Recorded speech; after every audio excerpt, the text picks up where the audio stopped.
বলি। প্রথম হচ্ছে যে আমরা যে ব্লকের যে জায়গাগুলো বন্ধ হয়ে আছে, অবৈধ দখলে আছে, আমরা সেগুলোকে সরাবো। তারপরে এখন আপনি যেটা বলছেন যে ড্রেজিং করা হবে কিনা, সেই বিষয়ে আমরা কথা বলেছি। সেই জন্য এই ড্রেজিং করার জন্য ওরা যে এক্সপার্ট যারা আছে তারা বলেছে যে পরিমাণে খরচ হবে, সেই খরচটার জন্য আরেকটা প্রজেক্ট আমরা সেটার কথা বলেছি। সেই প্রজেক্টের মাধ্যমে ড্রেজিং, কিন্তু ড্রেজিং তো আর সব করা যাবে না। যে খালগুলো, সব খালে ড্রেজিংয়ের প্রয়োজনও নাই। যে খালে বেশি পানি আসে সেগুলো হয়তো ড্রেজিং আমরা নিয়ে আসতে পারি ড্রেজিংয়ে। তো সেই বিষয়ে আমরা কথা বলছি।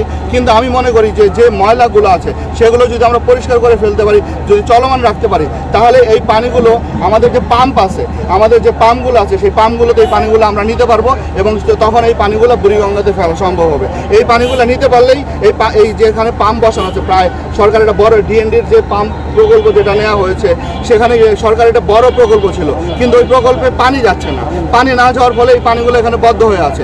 আমরা এই পানিগুলো ওইখানে পৌঁছানোর জন্য সেখানে যদি ড্রেজিং করতে হয় সেটা আমরা করবো।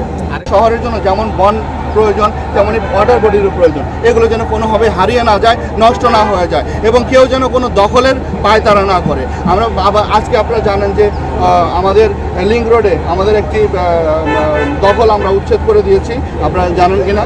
তো আমরা এই ধরনের যত অবৈধ দখল যা আছে আমরা সব ভেঙে ফেলব।